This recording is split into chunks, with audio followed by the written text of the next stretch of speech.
সংক্ষিপ্ত সময়ে আজকে আমাদের এখানে উপস্থিত হয়েছে রায়পুর উপজেলার প্রকল্প শিক্ষক স্যার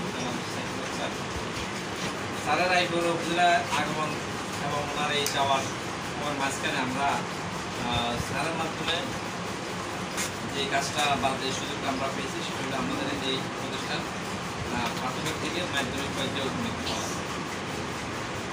এক্ষেত্রে যাবতীয় বিষয়গুলো অফিসিয়াল কাগজপত্র বা অন্যান্য বিষয়গুলো তারা আমাদেরকে সার্বিক সহযোগিতা করেছেন। বিষয়টা আমরা সিভিলিং স্যারের কাছে কি করে থাকব এবং এই প্রতিষ্ঠান যতদিন থাকবে ততদিন স্যারের কথা স্মরণ থাকবে। তাছাড়া আমরা রায়পুর উপজেলায় এই পর্যন্ত এমন কোনো কথা শুনি নেই যে স্যারে উঠতে পারে, প্রত্যেকেই পজিটিভ দিয়ে কথা বলছে এবং প্রশংসা করেছে। স্যারের মতো অফিসার দ্বিতীয়জন আমাদের রায়পুর উপজেলা আর আসবে কিনে এটাও আমরা শুনে আনছি। তার পূর্বে একটু কোরআন কারীম থেকে তেলাওয়াত অষ্টম শ্রেণীর সাইদুল হক কোরআন তেলাওয়াত ওখানে তারাই করেন। আসসালামু আলাইকুম ওয়া রাহমাতুল্লাহি ওয়া বারাকাতুহু। আউযু বিল্লাহি মিনাশ শাইতানির রাজীম। বিসমিল্লাহির রাহমানির রাহিম। ওয়াল আসর ইন্নাল ইনসানা লাফী খুসর إلا الذين آمنوا وعملوا الصالحات وتواصوا بالحق وتواصوا بالصبر صدق الله العلي العظيم.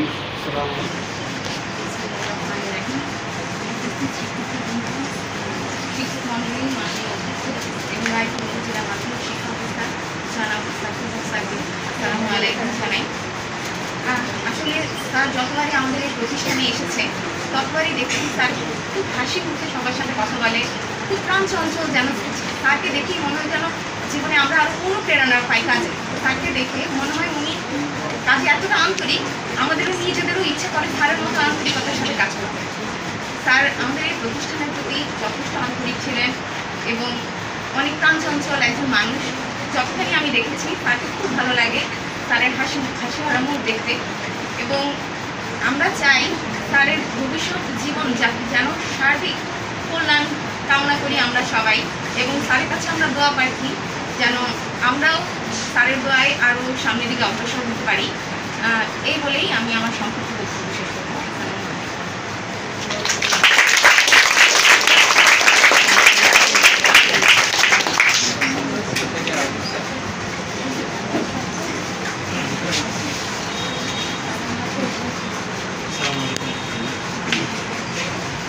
স্যারকে আমরা হচ্ছে প্রথম শিক্ষক কারিকুলাম ট্রেনিং হচ্ছে তখন ট্রেনিং পাইছি।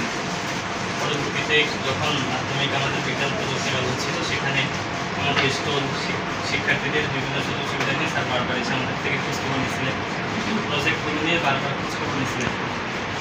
আমাদের যখন কারিকুলাম ট্রেনিং হচ্ছিল তখন স্যার বারবার এসে আমাদের একটু বিভিন্ন বিষয় নিয়ে প্রশ্ন যেটা আমরা জানি না সেই বিষয় নিয়ে কথা বলছি। স্কুল ভিজিটিংয়ে এসে আমাদের যাবতীয় সমস্ত বিষয় স্যার পরামর্শ দিয়েছে। প্রিন্সিপাল স্যার একটু আগে বলছিলেন যে আমাদের এখন ইন নাম্বার নবম শ্রেণীর কারিকুলাম সংক্রান্ত যে বিষয়ে সর্বোচ্চ সহযোগিতা স্যার আমাদের করেছে। আইডিয়াল স্কুল রায়পুর উপজেলার একটা স্বনামধন্য প্রতিষ্ঠান। এই স্কুলের অনেক প্রাক্তন শিক্ষার্থী আজকে জাতিকে নেতৃত্ব দিচ্ছে। আগামী দিনে জাতিকে নেতৃত্ব দেওয়ার জন্য আইডিয়াল স্কুলকে প্রতিষ্ঠিত করার জন্য স্যারের আবেদন আমরা আইডিয়াল স্কুল পরিবার কখনো করব না। ইনশাআল্লাহ আমরা স্যারের জন্য দোয়া করি, স্যার যেন তার ভবিষ্যৎ জীবনের সাফল্য কামনা করি। আগামী দিন যাতে খুব ভালো করে স্যার কাজ করতে পারেন, স্যারের দীর্ঘ কামনা করে আমরা বছর শেষ করতে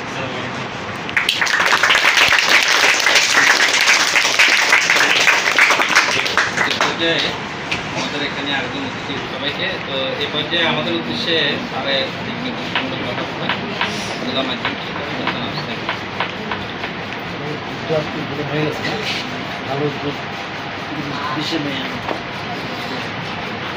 এই আজকে যে শিক্ষার্থী এবং সম্মানিত শিক্ষামন্ডলীর সাথে মত বিনিময়ের জন্য আসলাম, শেষ সময় সম্মানিত সভাপতি বিদ্যালয়ের সুযোগ্য মহোদয় আর আছেন প্রিয় শিক্ষক মণ্ডলী, শিক্ষার্থীরা সবাই আছে আমাদের।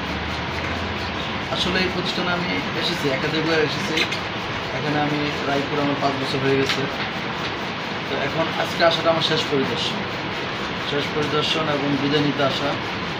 আগামীকাল আমার কর্মদিবস শেষ, আমার বয়স 59 পূর্ণ হবে কালকে।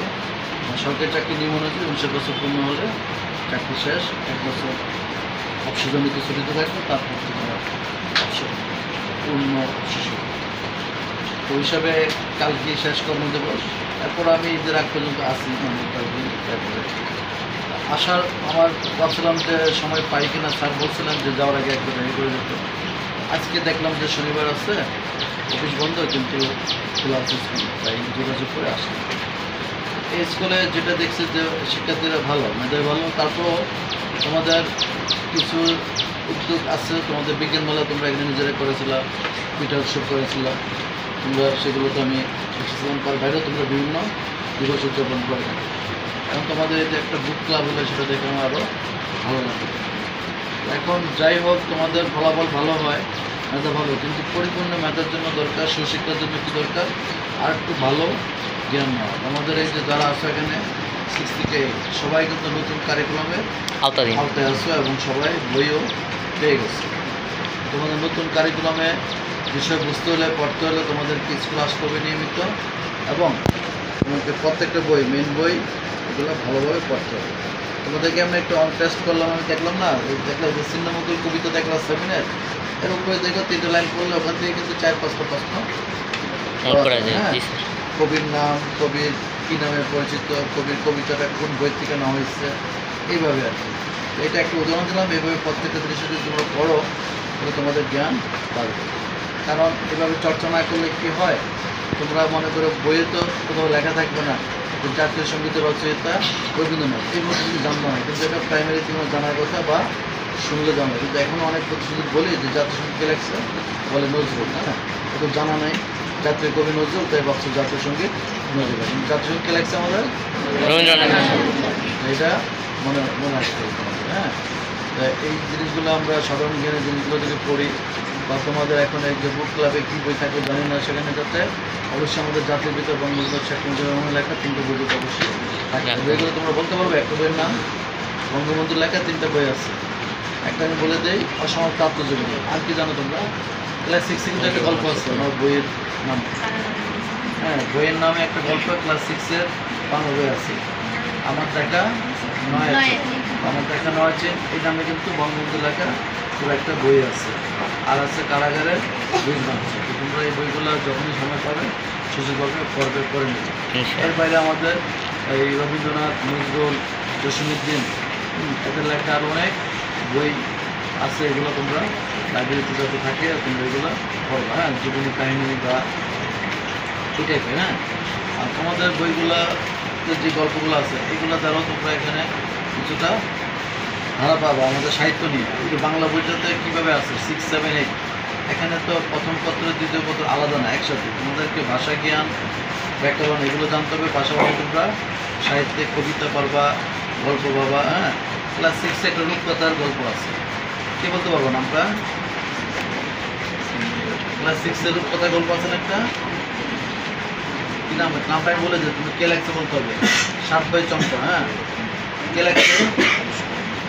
তোমাদের বই এটা নাই, তোমরা মনে করো যে স্যার পড়ে না, এটা তো বইয়ের শেষের দিকে আর কি মনে হয়।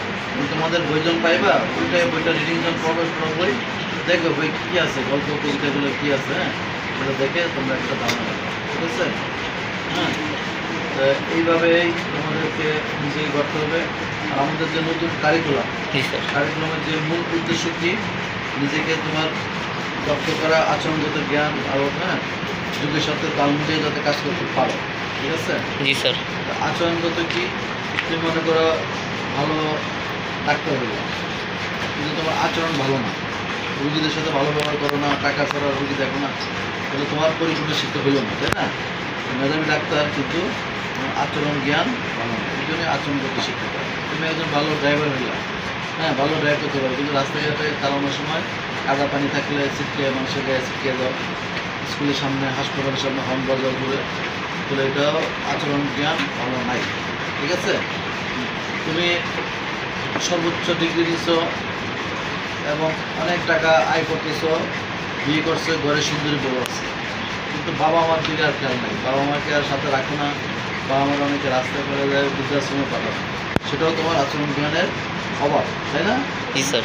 অনেক বাবা মা আছে, বাচ্চারা একটু পরীক্ষায় ফল ভালো করলো না, তো বাচ্চাদেরকে মারপিট করে, এটাও ওই বাবা মার আচরণগত জ্ঞানের অভাব। অভাব। তোমরাও তো কোনো একসময় বাবা মা হলো, তাই না? জি স্যার। তো এখন থেকে তোমাদের আচরণগত জ্ঞানগুলো শিখতে হবে।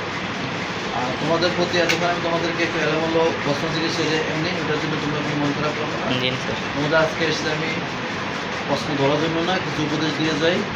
তোমরা জীবনে কখনোই ব্যর্থ হইলে মন খারাপ করবে না, ব্যর্থতাকে ভালোভাবে গ্রহণ করবে, এবং ব্যর্থতাই হলো সাফল্যের চাবিকাঠি। চাবিকাঠি। এটা এখন যদি বলো যে কী হবে, ব্যর্থতাই সাফল্যের চাবিকাঠি, কী হবে? Failure is the success. Pillar of success. ওইটাকে মনে করে আগেতে হবে। আমেরিকার প্রেসিডেন্ট আব্রাহাম লিঙ্কন জীবনে 12টা নির্বাচনে ফেল করে সর্বশেষ উনি আমেরিকার মতো দেশে রাষ্ট্রপতি নির্বাচন করেছেন। হ্যাঁ, জি স্যার। এই জন্য এরকম অনেকে আছে আমাদের এখানে নামি দামি, যে আমরা বিভিন্ন যত কোম্পানি, যেমন ওষুধ কোম্পানি একটা আছে ভালো, স্কোয়ার ফার্মা, বড়ো একটা কোম্পানি, ওটা যদি মালিক স্যামসাংয়ের চৌধুরী, ওনাকে সাইকেল করে করে ওষুধ কিনে তাই আমার বিক্রি করতে হচ্ছে, বড়ো এগুলো একটু বাজার থেকে না, ছোটো ছোটো ফার্মেসিতে সাপ্লাই দিতে। উনি নাই, মারা গেছেন। উনি বিরাট ওষুধ কোম্পানির মালিক, জি স্যার। অনেক ফ্যাক্টরি আছে, ওনার হাসপাতাল আছে, স্কোয়ার হাসপাতাল। এইভাবে প্রত্যেকটা জীবনের কিন্তু অনেকের ইতিহাস আছে। হ্যাঁ, মানে ওরা এরকম মানে আচরণ ভালো করছে মানুষের সাথে, জ্ঞান ভালো তারাই, আচরণ ভালো করতে থেকে ওনার বিক্রি ভালো হতো দেখেই উনি ওর জীবনে অনেক উপরে উঠতে পারছে। আমাদের দেশে অনেকে ফেরি করে বিক্রি করতে কিছু জিনিস, তারপর পরবর্তীতে সে কোম্পানির মালিক হয়ে যায়। এটা আচরণের কারণে, আচরণের একটা জিনিস। ঠিক আছে, তোমরা দেখো বাজারে যদি একটা দোকানদার ভালো আচরণ করে, ওই দোকানে কিন্তু বিক্রি বেশি হয়, জি স্যার। লাভ কম করে কিন্তু বিক্রি বেশি, এতে কিন্তু তারই উন্নয়ন ঘটে। অনেক দোকানদার দেখবা একটা জিনিস অতিরিক্ত দামে ছাড়বে না, খারাপ ব্যবহার করবে, ওই দোকানে কাস্টমার তেমন যায় না, এইভাবে আর কি। এই জন্য আচরণের একটা ভূমিকা আছে, দায়িত্ব আছে। আচরণ জ্ঞান যদি ভালো হয়, তোমার জীবনে অনেক কিছুই ভালো করতে পারবে। ঠিক আছে, আরেকটা হলো তোমাদের এই বয়সে যেটা আবেগের বয়স, ওই আবেগরে নিয়ন্ত্রণ করতে হবে, রাগরে দমন করতে হবে। রেগে গেলেন তো হেরে গেলেন। তো হেরে গেলেন, সে রাগ করে নিজেরই ক্ষতি হবে। তুমি যে রাগ করে বাবা মার সাথে রাগ করে রাত্রে ভাত খেলে না, পরের দিন ক্ষতি কার? তোমার নিজেরও হবে। জি স্যার। ঠিক আছে, যে এই জিনিসগুলো তোমাদের চিন্তা করতে হবে। অনেকে এই যে একটা দামি জামা চাইছে, বাবা মা করতে পারে নাই, তোমরা বুঝলো না, বাবা মার সামর্থ্য থাকতে হবে, রাগ করে বাড়ি পালাইলাম, তারপরে একটা বিপদে পড়লাম, ক্ষতিকার তোমার নিজেরই হবে। এরকম অনেকে ক্ষতিতে পড়ে, যারা এরকম মানে ভুল সিদ্ধান্ত, এই বয়সে সঠিক সিদ্ধান্ত নিতে হবে। কারো লোভে পড়ে, পরলোভনে পড়ে, কোনো সময় তোমাদের আর এটা গরম লাগতেছে, আর বেশি কথা বলি না, তোমরা তোমাদের জীবন নিজের হাতে, জীবন তোমাদেরই করতে হবে। জি ঠিক স্যার। আছে, যেমনি করতে চাও তোমরা দিয়েছিল মাটি নিয়ে কাজ করে, যে তাদের কি বলে বলো তো? কুমার। কুমার। আর লোহা নিয়ে যারা কাজ করে, আমার আচ্ছা, মাটি কুমার কিন্তু যখন মাটিটা নরম থাকে, কাদামাটি, কাদামাটি। তখন তার কাজ করতে আরাম হয়। কারণ মেশিন করে কাদামাটিতে সে যেমনি ইচ্ছে সামনে কিন্তু সাজাতে পারে, তাই জি না? স্যার। আবার সাগর পাড়ে থেকে অনেকে বালু দিয়ে অনেক বানায়, বালু দিয়ে পরি বানায়, মৎস্য কুমারী বানায়, হ্যাঁ, জি স্যার। মেয়ে বানায়, বা যা বানানো যায়, হ্যাঁ, এগুলো আলগা থাকে বানায়। কাদা, হ্যাঁ, তোমাদের জীবন যেমন কাদামাটির মতো, হ্যাঁ, তোমাদের জীবন তোমাদের নিজেই করতে হবে। জি ঠিক স্যার। আছে, যে কেউ তোমাদেরকে যে কোনো কাজে ব্যবহার করতে পারে। তোমাকে রূপ জায়গায় চলো জায়গায়, হ্যাঁ, কক্সবাজার নিয়ে যাবে তোমাকে, চলো বিয়ে করি, তোমার মনের উপর ধ্যান করি, কিন্তু তোমাকে বুঝতে হবে, হ্যাঁ, আমাদেরকে নিয়ে বুঝতে হবে একদম ন্যূনতম উচ্চ মাধ্যমিক পাশের আগে কেউ বিয়ে করবে। সরকারি নিয়ম অনুযায়ী 18 বছর, তাই না? জি স্যার। মেয়েদের ছেলেদের কত বছর? 22। 21 বছর আর 18 বছর। ঠিক আছে, এটা হলো মিনিমাম। আমরা তো বলবো যে তোমাদেরকে সর্বোচ্চ শিক্ষা নিয়েই বিয়ে করো। তো মেয়েদের যদি সর্বোচ্চ শিক্ষা পর্যন্ত মানুষের অপেক্ষা করা সম্ভব হয় না, ন্যূনতম ইন্টার পাস করলে একটা যোগ্যতা পাই না। তারপরে বিয়ের পরে হলো ডিগ্রিটা পাস করলে তো চাকরি, ডিগ্রি পাস করলে এখন কিন্তু প্রাইমারি স্কুল আগে ইন্টার পাস করলে চাকরি হতো, এখন কিন্তু মেয়েদের জন্য ডিগ্রি পাস করতে জি স্যার। অন্তত ডিগ্রি লাগে। তো তোমাদের এটা দেখো, তোমরা পড়ো, নিজেকে পরিপূর্ণ করো, তারপরে তোমরা যে সিদ্ধান্ত নেওয়া সেটা নেবে। আর বাবা মার সাথে ভালো আচরণ করবা, ছাত্রের সাথে ভালো আচরণ করবা, হ্যাঁ, পথে ঘাটে ছাত্রকে দেখলে, আমাদেরকে দেখলে সালাম দেবা। সালাম দেওয়া মানে একটা একজন, তোমার সাথে তো তোমার তো পথে ঘাটে দেখলো, আমি তোমাকে বলতে পারবো কেমন আছো, তুমি তো আমার বলে একটা সালাম দিলে বুঝবো না মেয়েটা আমাকে চিনে বা একটা সম্মান দেবে, হ্যাঁ, কারণ তার উপরে আমি তোমাকে একটু ভালো কথা বলতে পারি, তাই না? ঠিক আছে, তার মানে আমাদের এই একটা জিনিস। আরও কিছু জিনিস আছে, সেগুলো কিন্তু যারা প্রতি পদে পদে সতর্ক থাকে তারা জীবনে বিপদে পড়ে। যেমন রাস্তা পারাপার, তোমরা যে জায়গায় আসো বাসাবাড়ি যেতে যাদের মনে করো এদিকে তো ঝামেলা কম, ওইদিকে যাদের যেতে হবে রাস্তা পার হতে হবে, সাবধানে রাস্তা পার হবে, হ্যাঁ। তারপরে যে নদী পথে তোমরা এখানে সাঁতার পারো না, কে কে এত বলতো সাঁতার পারো না? হ্যাঁ, যখনই সুযোগ হবে সাঁতার শিখবো। শিখে নিই, হ্যাঁ। কারণ আমাদের সাঁতার না জানার কারণে অনেক বাচ্চা তো মারাতে দেখি আমরা, বড়রাও কিন্তু মরে। জি স্যার। পুকুরে কিছু তো নামলা, পা পিছলে পড়ে গেল, হ্যাঁ, লেকে গেলা, নদীতে গেলা, কোনো না কোনোভাবে কিন্তু মৃত্যু। যেন সাঁতারটা শেখা সবারই জরুরি। প্রতি পদে পদে আমাদেরকে সর্বদিক দিয়ে আমাদের শিক্ষা নিতে হবে, হ্যাঁ, জি স্যার। সর্বদিক দিয়ে আমাদের শিক্ষা নিতে হবে। তো তোমাদেরকে এই সর্বশেষ একটা অল্প একটু গল্প বললে শেষ করে, গল্প যদি তোমরা জানতেও পারো, এটা হলো ওই মানে 16 আনাই বৃথা। একটা জিনিস আছে একটা গল্পে, শুনলাম নিচ্ছে না, কিন্তু একটা কবিতা ছিল না, যাই হোক, এই এক লোক সে অর্থশালী শিক্ষিত খেয়া পার হবে, খেয়া বুঝো তো, নদী পার হবে। জি স্যার। আচ্ছা, নদী পার হবে, নৌকা উঠলো। তারপরে সে একাই আছে প্যাসেঞ্জার, মাঝির সাথে সে গল্প করতেছে, মাঝি তুমি কি জানো সূর্য কোন দিকে উঠে বা ইয়ে কেমন উঠে, জোয়ার বাটা কখন হয়, কীভাবে হয়, হ্যাঁ, এই ধরনের প্রশ্ন করতেছে একটা পরে একটা প্রশ্ন করে যাচ্ছে, একটা উত্তর দিতে পারতেছে না, হ্যাঁ। আর সে লোক বলতেছে খালি তোমার জীবনটা তো প্রথম একটা উত্তর পারে না, তোমার জীবন তো 4 আনা নিচ্ছে, তারপর আরেকটা পারে না 8 আনা নিচ্ছে মানে 8 আনাই ব্যর্থ। 16 আনার জীবনের ভিতরে 4 আনা, 8 আনা, 12 আনা এগুলো করতে করতে আরেকটা প্রশ্ন পারে নাই, তোমার জীবনে 16 আনাই নিচ্ছে। এমন সময় আকাশে ঝড় উঠল, ঝড়ে নৌকা খুব দুলতেছে, তুলতে এখন এমন অবস্থা নৌকা উঠে যাবে। তার মাঝে জিজ্ঞেস করেছে যে বাবু সাঁতার জানেন? বাবু যে না রে, সাঁতার তো জানেন না। তো আপনার জীবন তো 16 আনাই নিচ্ছে, মানে তার জীবনটা তো 16 আনাই নিচ্ছে, আর মাঝি তো মাত্র 12 আনা মিশেছিল, তো মাঝি তো সাঁতার জানে না, নৌকা উল্টে গেল, মাঝি বাঁচলো, বেঁচে যেতে পারবে। জি এবং স্যার। আমাদেরকে সব দিক দিয়ে সব জ্ঞান অর্জন করতে হবে। ঠিক আছে। জি স্যার। সাবধানে, অনেক সময় দেখবো তুমি এতদিন স্কুলে আসো যাও, রাস্তায় কোনো অ্যাক্সিডেন্ট ঘটে না, তো নিজের বাড়িতে সিঁড়ির থেকে পা পিছলে পরে পা ভাঙবে, এমন হয় না অহরহ? যে ওই সিঁড়িতে উঠতে নামতে সতর্ক, বাথরুমে সতর্ক। সর্বশেষ একটা এখানে তোমরা যারা আসো এর আগে অনেকেই ধনী মানুষ, অনেকে বাসায় টাইলস, বাথরুমে টাইলসওয়ালা ঘর বা বাথরুমে খালি পায়ে হাঁটা, স্যান্ডেল লাগে, স্যান্ডেলে স্লিপ কাটার ভয়টা একটু কম কম থাকে। থাকে, ঠিক আছে। স্যান্ডেলে স্লিপ কাটতে পারে একটু কম, কিন্তু খালি পায়ে স্লিপ কাটলে কিন্তু মারাত্মক ব্যাপার। এই জন্য এইগুলো আগের থেকে করতে হবে। তোমাদের যারা মা বাবা দাদা দিদি আছে তাদেরকে এই ব্যাপারে সচেতন করবে। আমি আর কিছু বললাম না, সবাইকে দেওয়া চাই সবার কাছে। তোমাদের এই বছরে এই যারা পরীক্ষা দিবে তোমাদের মাঝে থেকে আমি সুবিধা দিচ্ছি, তো আচ্ছা তাদের ফলাফল ভালো হোক, তোমাদের ফলাফল ভালো হোক। তোমরা এরাই তো আপনার পরীক্ষা দিতে পারবে নাকি? জি স্যার। কোন সালে দিবে এরা? 25 সালে, মানে এরা তো হলো 8, জি স্যার। এরা 8, 9 হয়ে যাবে 25 সালে, 26 দিবে, হ্যাঁ। এখন কিন্তু নতুন কারিকুলামের কিন্তু পরীক্ষা ডিসেম্বরে, বছরে। জি স্যার। হ্যাঁ, আগে কারিকুলামে তো 1 বছর পরের বছরে গিয়ে হয়।